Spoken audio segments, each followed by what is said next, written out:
everyone. Welcome to Southeast Iowa Union Prep Sports Plus, powered by Fairway Food Stores. Andy, Jack, Fairway Food Stores. Fairway. We love you. We love you, Fairway. Break it down with a little freestyle rap about Fairway, Jack.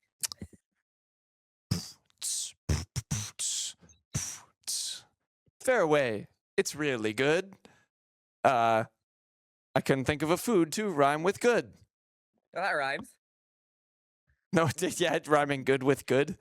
I don't I'll think be that your- rhymes. I could be your hype man. Oh. Get up. Oh. My favorite part of listening to any song by the rap group Migos is their ad libs. Oh, yeah. I just like hearing Quavo go, money. Is that what Quavo does? I don't know anything about Migos. I mean, no, they all, they all rap and they all do the ad libs. It's a team effort. That's why they're so good. Flavor Flav was only a hype man for Naughty by Nature, or not Naughty by Nature? Yeah, Naughty by Nature. Someone's gonna fact check me. Someone People fact check. watching, well, just Peter. It's Naughty by Nature doesn't sound right, but I think it. Anyway, Flavor Flav was only a hype man, and he got super popular. And you know what's really been popular in Southeast Iowa? The IHSAA and IGSAO soccer tournaments, of which Jack and I were coverers. I was going to say spectators. We were more than just spectators. Jack, we'll work a little backwards because we had, I'll set the scene for Jack's game last night, actually, because the big one in the last few days have been the Mid Prairie Golden Hawks. And I got to cover on Thursday night one of the more intense, wild, and crazy soccer games that we've had, especially between two of our teams. A Washington versus Mid Prairie rivalry showdown in the regional quarterfinals. Girls, by the way. Mid Prairie wins in penalty kicks. It was 0-0 going into penalty kicks. Goose eggs. Niva Helmuth of Mid Prairie by way of Hillcrest Academy and Allie Medley were phenomenal. They were making saves. It was more not as much the saves. The scrambles was really what was made it a good spectator sport. There are so many times when the ball was loose and it was like, oh, what's gonna happen? Is this finally gonna be the first goal? And through regulation, through the first overtime, through the second overtime, nothing. And Mid Prairie ends up winning 2-1 on the penalty kicks. It was 1-1 after the initial 5 goals by Meadow Flynn and Maya Broody for Mid Prairie and Washington, and then Lily Flynn, who had 0 seconds of game time going into the shootout, scores the eventual game winner for Mid Prairie. Niva Helmuth didn't actually need to make the save on the last one, but she made 3 saves just in the shootout, and Allie Medley made 3 saves just in the shootout. You don't often see saves that often in the shootouts. It's usually miss or you hit the corner, but they were both great. It was intense. It was a heartbreaking loss for Washington and a huge emotional win for Mid Prairie. First win for Coach Truman over there against Washington. And then they got to play another rival, and Jack was on hand at Iowa City Regina last night. Yes, they played Regina, of course, a conference rival. It's the Elise Gingrich Bowl as well. She used to play for Mid Prairie, is now at Regina for the last 2 years. So that was a fun kind of wrinkle part of the game too. Of course, she's played against Mid Prairie a bunch because they do play in conference. Regina had beaten Mid Prairie 5-2 in the regular season, and in the rematch, the Regals were coasting. They went 3-0 up in like 45 minutes. They scored pretty early off a corner, and then got a goal right before halftime to go 2-0 up, and then a really nice free kick scored to make it 3-0, and kind of looked like they were going to be able to coast from there. But Mid Prairie, and credit to them and Coach Truman, who you mentioned, to kind of talk to them at halftime about just kind of trying to play their style more, and they were sort of being a little too passive, especially for a playoff game in his eyes in the first half.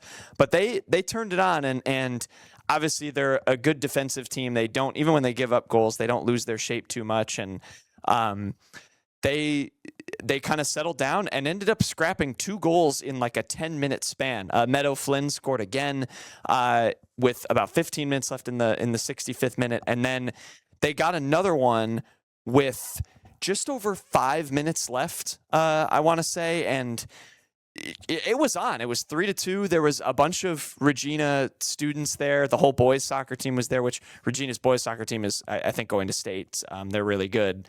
And they were all there, and they were kind of sitting down, chilling for the most part, just relaxing, chatting it up. And then Mid Prairie scores that second goal, and they were up on their feet and trying to will Regina to victory.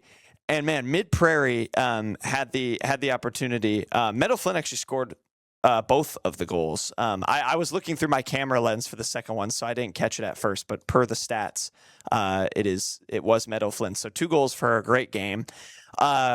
Mid Prairie gets a corner.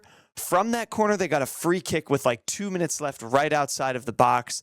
Couldn't put it on target. Regina was able to hang on, and they will go to the 1A Region 2 championship, where they will play a really, really good Assumption team. That's going to be a tough game. But outstanding season for Mid Prairie.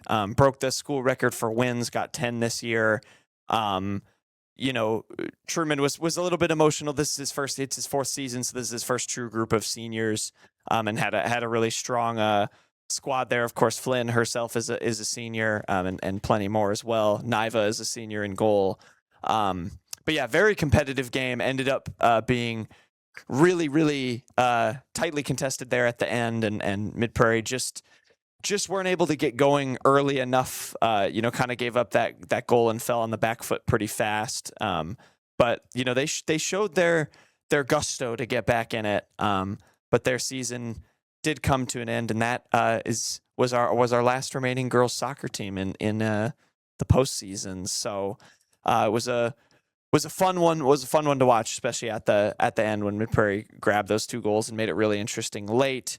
And Andy, you watched our last boys soccer team in action last week, and you're muted. What was that? I don't know. Out of nowhere. I was silenced. Oh, maybe it was Peter. He's working his nefariousness over there. I don't think everything's against me. Now that I think about it, now that I had time to process, I might have pushed mute earlier. Anyway, speaking of the fans, fanfare has been wild. Quickly, you reminded me, because there were a few very funny moments from the Washington Mid Prairie girls game.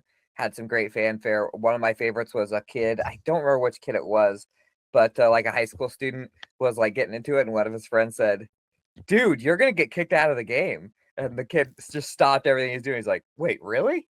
Yeah. He's like, "Oh, I'm sorry," and just stopped doing that because he was just didn't realize how rowdy he was being. He was being so rough and rowdy.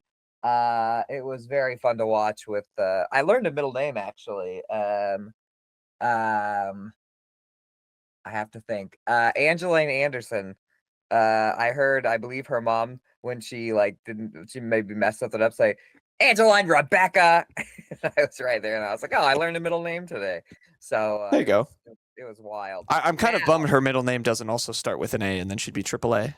AAA. Now it'd be really funny if it wasn't her and I just mixed up my players, but I'm pretty sure that's who was getting yelled at. But there was also some fanfare a week ago as we record this podcast at East Lake Park in Mount Pleasant, where in the semifinals, I'll talk about that one first. Mount Pleasant took on Pella. Let me tell you, Pella travels well. They had a lot of fans. It was an intense tournament atmosphere. Felt like it was like a life or death situation. It was so crazy. And the Panthers, the Mount Pleasant Panthers, beat Pella 1-0 on a Josh Aguma goal off of a rebound. It was a really cool goal, actually, where a shot just like rocketed off the keeper, and Josh was kind of like coming on, and it perfectly went to him. He kicked it out of the air into the net. And Zach LeBlanc and the Panther defense was very good because Palo is a very skilled team. They only won four. They're like 4-10-3 or something like that. But obviously, they play a lot of Des Moines schools, a lot of bigger area schools, and a lot of good soccer schools. And then the Panthers went to Xavier. Things didn't go as well there. I actually didn't realize this until I watched back the tape. But so Xavier won 6-0. They scored 2 very early goals, and I remember being like, "What the heck?"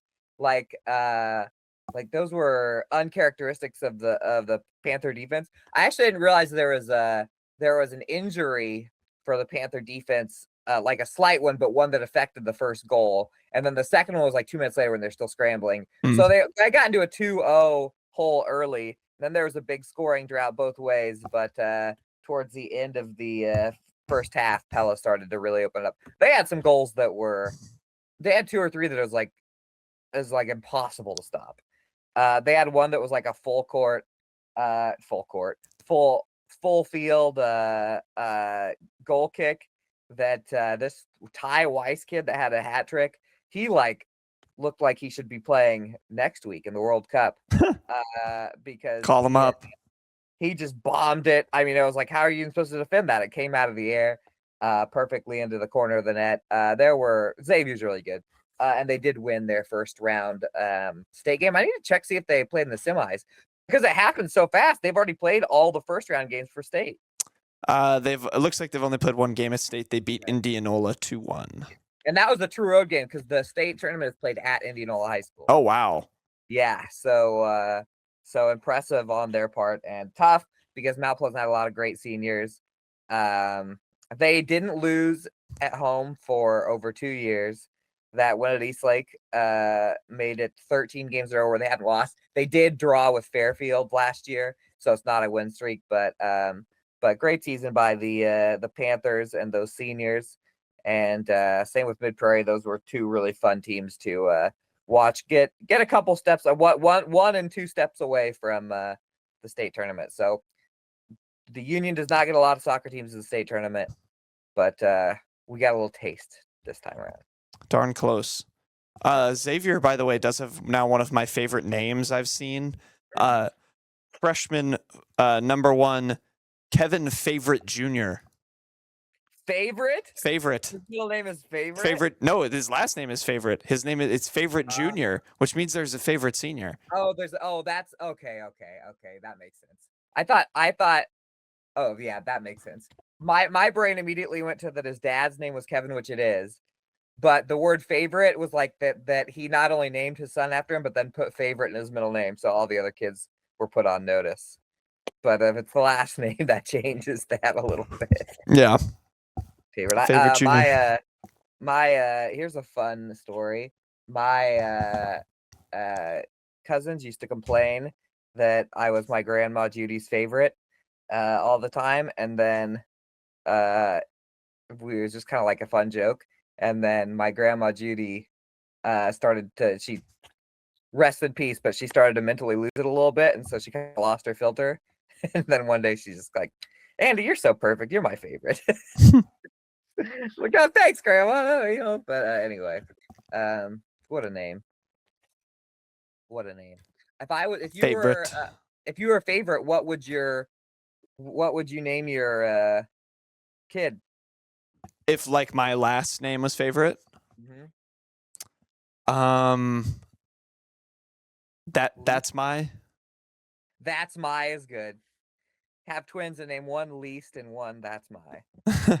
Isn't that a like a fake social experiment? The dad had like 2 sons and named one winner. Winner and loser. Yeah, one winner and the other loser. Mm-hmm. Did it work? Was the winner a winner? I remember learning about it in stats class. Don't quote me on it, but I believe loser goes by Lou now and is a police officer, and winner is in and out of jail. So. Oh, wait a minute! I thought this was like a parable. This actually happened in real life. An ironic real life story of Robert Lane, a father from Harlem, New York. He named his 6th son Winner. 3 years later, he asked his eldest daughter for a name for his seventh son, and she suggested Loser. Winner Lane struggled heavily in life and ended up with a long criminal record. Loser thrived and earned a scholarship, becoming a highly respected NYPD detective. Whoa. Per the AI overview.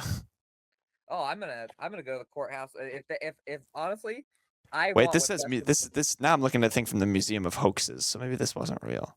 Oh no, good thing you said that because I was gonna go. I want the best for my children, so I was gonna go to the courthouse and rename them from Addie and Molly to You Suck and Disappointment, because then I would know that because then I would know that they would Succeed. thrive in life just like Loser did. But if it's a hoax, I'm not gonna do that. How would they look at me? If Oh, people this says found out apparently it's it's true. a hoax? Okay, all right. Well, I'm gonna need you to watch pages today so I can go to the courthouse. There you go. That was fun. There's your soccer segment. That's soccer in Southeast Iowa. We're gonna be back, and that was the bread in the summer sandwich, by the way. That was a spring sport. If you know how sandwiches work, that means summer is next, the meat, and then we go back to spring. So It's just bread and meat and more bread. Very boring sandwich. Those are my sandwiches. Anybody knows me from Subway, they used to make fun of me for it, which I was like, bro, why are you making fun of me for it? We'll be back.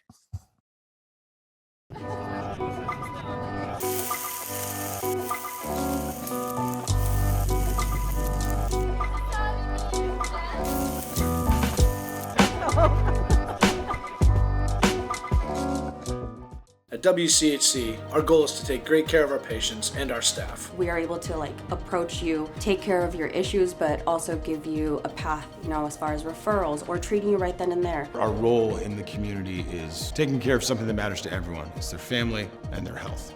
More than you expect for your health care. Introducing Hy-Vee Market Grill, where every meal is a delight. Start your day with our mouthwatering breakfast options and savor flavorful lunches with friends and family. Cap off your day with our delectable dinners. Hy-Vee Market Grill, where every moment is delicious.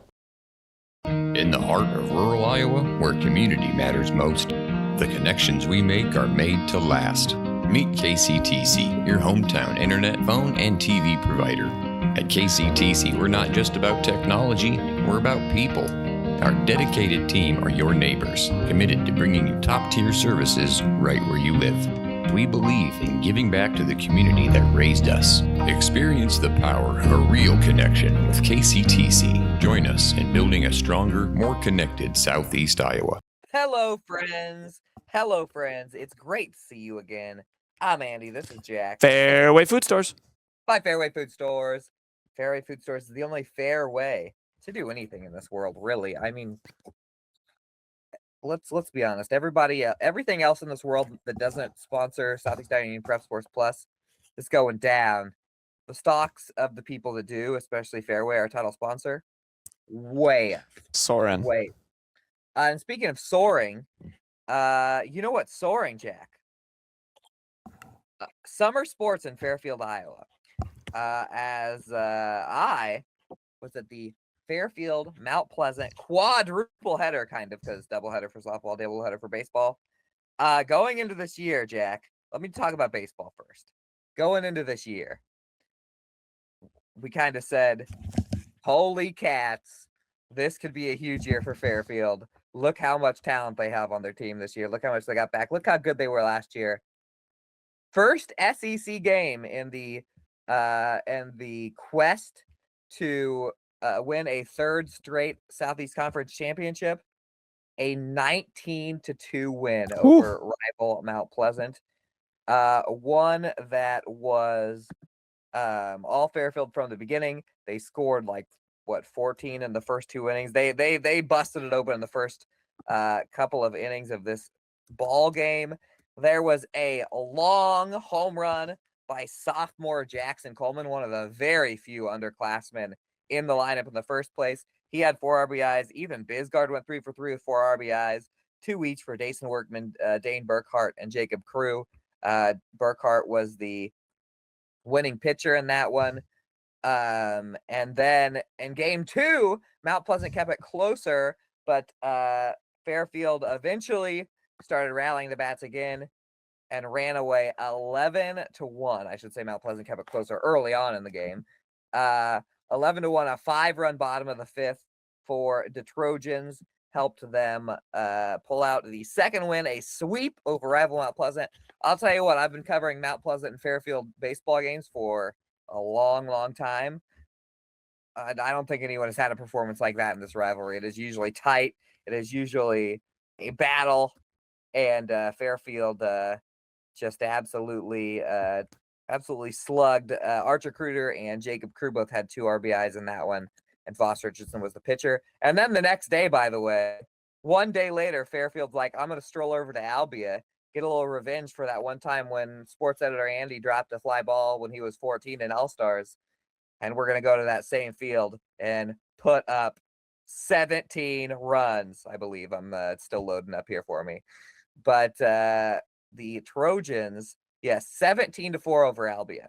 So you can say that things are getting pretty serious now that Fairfield has their whole baseball team and all the spring sports guys are there. By the way, Aiden Westerkamp, 5 RBIs. Archer Kruder went deep and had 4 RBIs.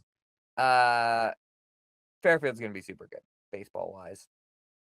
And then softball-wise, same score, 9-1, 9-1 in they won by the 8-run rule in 5 innings both ways. These games were Mount Pleasant got kids on. There were a couple times when Mount Pleasant that loaded the bases. Just a dagger of a play from the Fairfield defense at the end of the first game where Mount Pleasant loaded the bases with 1 out and the 3-hitter was up, Abby Shelengoski. And so, it was only 8. 8 doesn't feel like a ton. And Leah Helmick, who had been dealing that entire game, fielded a hard grounder and turned it into a home to first double play to win that one. And in the second game for the Trojans, Aubrey Ryan pitched really well. I thought they looked very good on the mound, both Helmick and Ryan.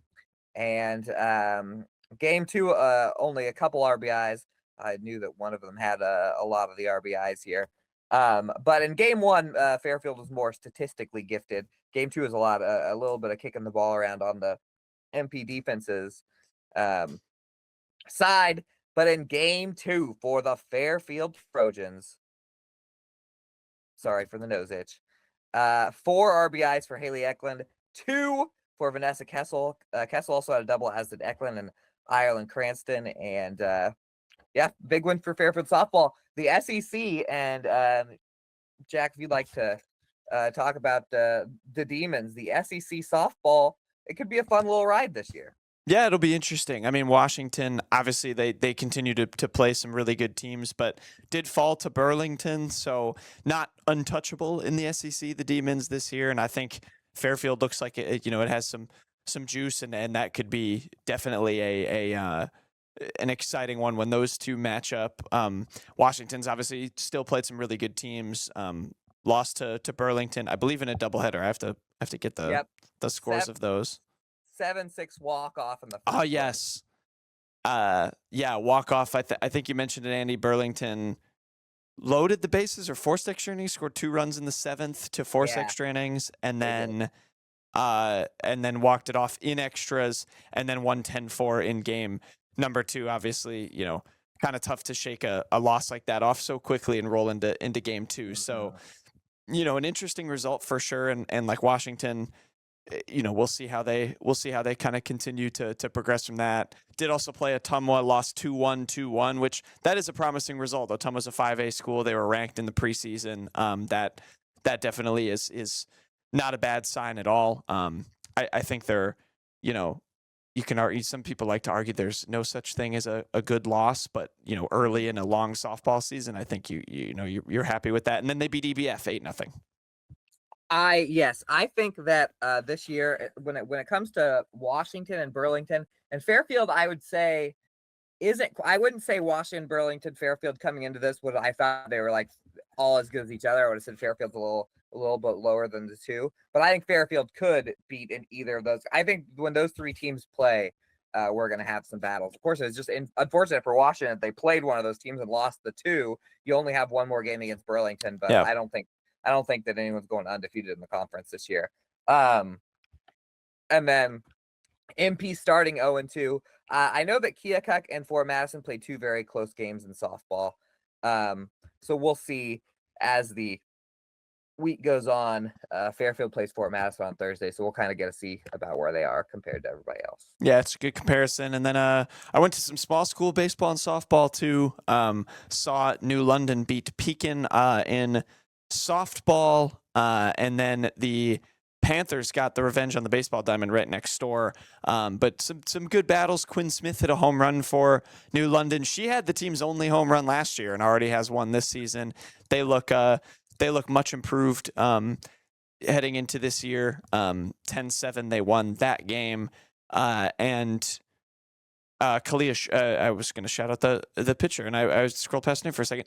Kalia Schwenker in the circle, just a freshman, had some strong innings there, and has shown some promise. They're going to play against Mount Pleasant. Actually, you'll have already heard that by the time this show comes out, because that's on Wednesday. True. I'm excited to see her pitch, because last year she pitched she was already their pitcher as an 8th grader, and I remember being like, oh, this kid's got some potential here. So I'm excited to see her as she's progressed tonight. But last night, if you're watching the show. Yes. And on the boys' side, very eventful game. 13-10, Pekin beats New London. Got really exciting at the end. New London was up in the top of the 7th, loaded the bases, the bases got walked, loaded with nobody out. Pekin makes the switch. They put senior Nolan Glick out there. He strikes out 3 straight batters, strands all 3 runners, and Pekin ends up hanging on. And then the other big time highlight from that one, Henry Adam, 2 home runs. He had a 2-run homer and a grand slam for the Panthers. Just electric stuff. A very great offensive game. And New London, obviously, pretty close loss, so showed some stuff for them as well. But that was an exciting one for sure to see Glick and Adam kind of step up and be the heroes for their squads. Yeah, speaking of homer watch, there were 2. Colby Griner hit 2 homer in each of those Burlington games on the softball side, and Joel and Martin hit one out in the Fairfield. Mount Pleasant, Joel and Martin hit one out at Fairfield. So we got some kids getting on that home run list already. Some power. And yeah, it should be an exciting next couple weeks as we start to get into the thick of softball and baseball. I know Washington for softball will be in Iowa City this weekend for that classic, along with Mid Prairie. So that'll be interesting to see them compete against some more good teams. Mid Prairie. Is Fairfield in that this year? They might be. I thought it was just Washington and Mid Prairie.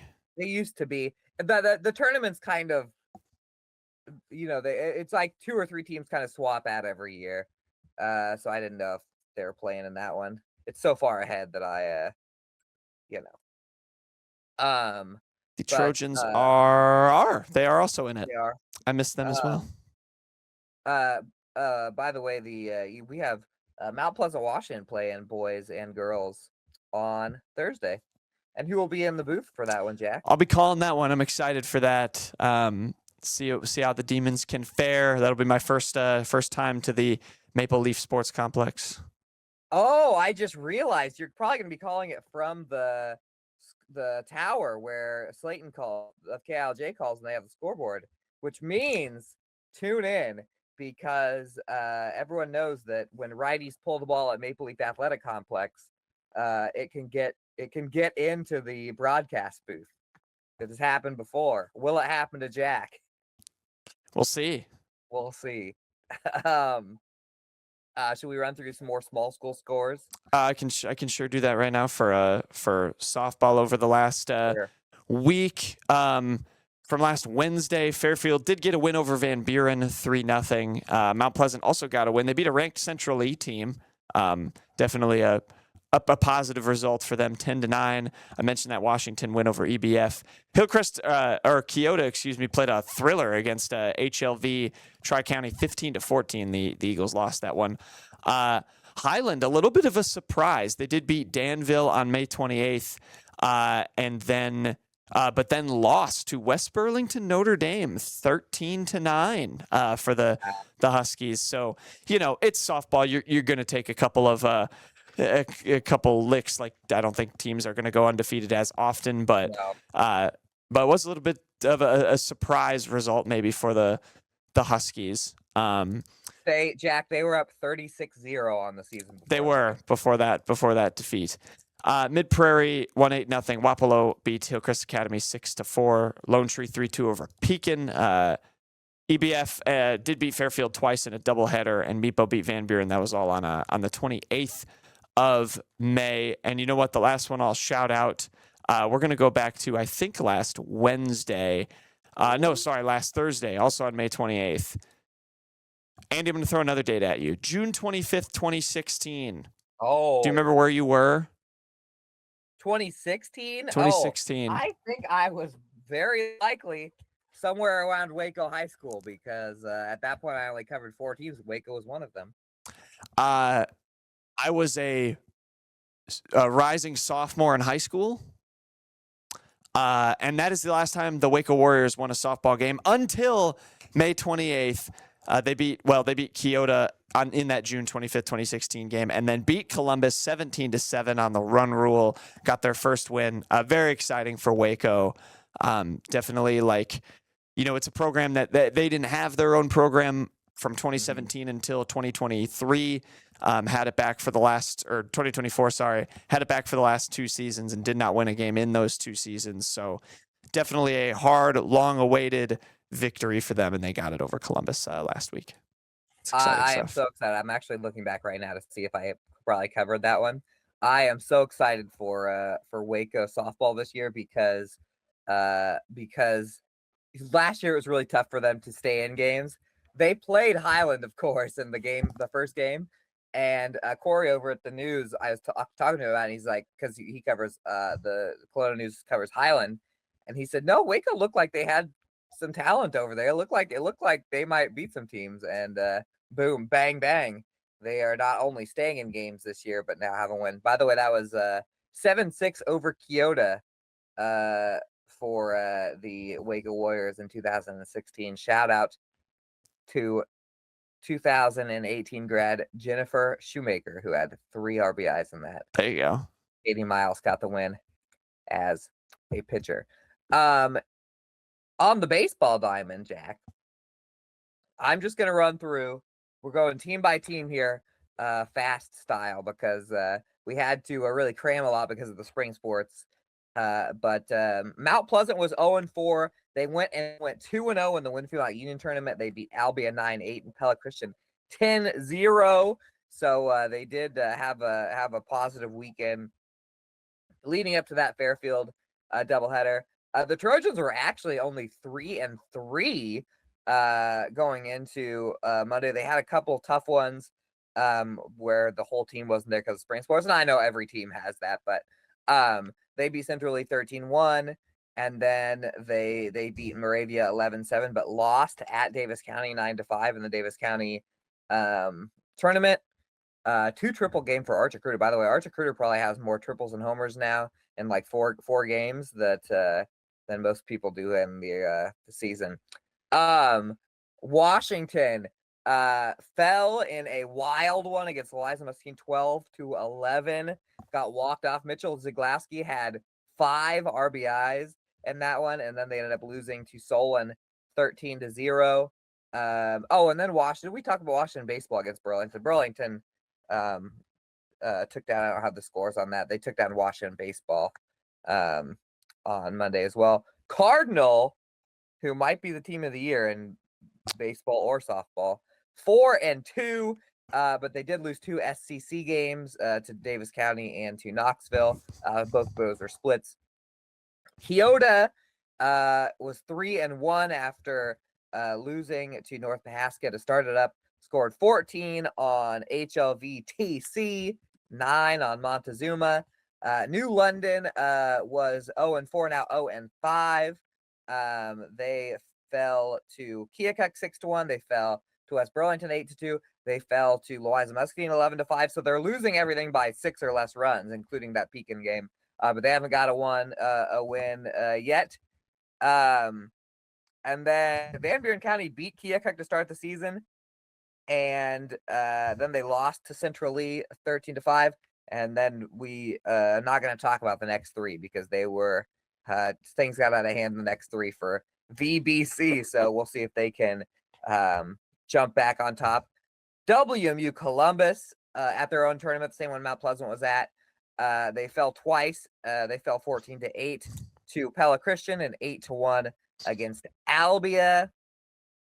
Pekin, before beating New London, was up beat WMU Columbus 10-7, and then they also beat Lone Tree by a football score where one team plays a lot of defense and maybe even scores on defense, 22-0 against Lone Tree. Hillcrest Academy, returning from their state semifinal year last year. They had only played one. They shut out Wapello 2-0. Highland 3-1 on the year, and they won a more traditional football score, 22-16 against Danville, and then fell 10-7 to Davenport Central. So Highland, Hillcrest, Pekin, those last 3 teams I mentioned, watch out for those guys. Ooh, prediction. North is gonna be the North when those 3 teams clash. Must see TV. It's must see TV. It's going to be a fun year. I'm excited. Baseball, softball's so fun, Jack. I agree.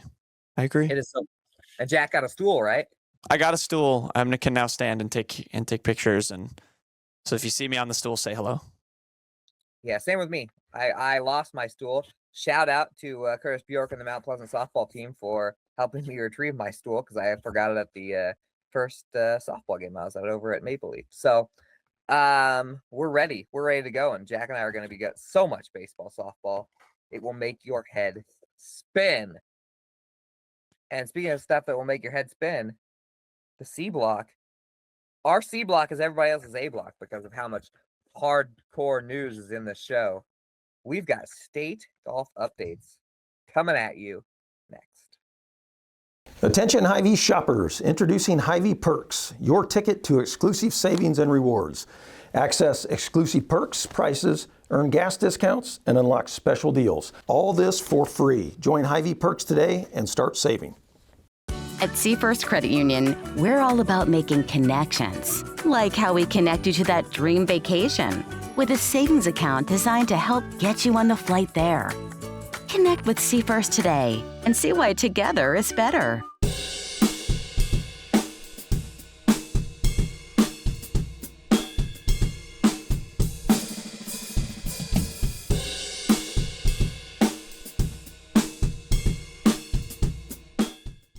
Bring the kids and share the memories at the 2026 Midwest Old Threshers Reunion. Experience the sights, sounds, and traditions of steam engines, antique cars and trucks, tractors, and more. First visit or a family tradition. Enjoy home-style food, the excitement of an Old West shootout, and nightly entertainment. For generations, this is where memories are made. Celebrate history and make new memories at the Midwest Old Threshers Reunion, September 3rd through 7th in Mount Pleasant, Iowa. Visit oldthreshers.com for more details.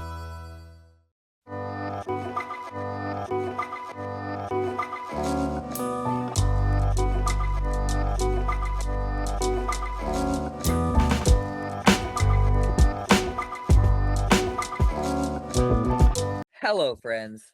Is it nice and warm outside? Beautiful, you'd say. Don't you wish you were at a golf course? Or a fairway?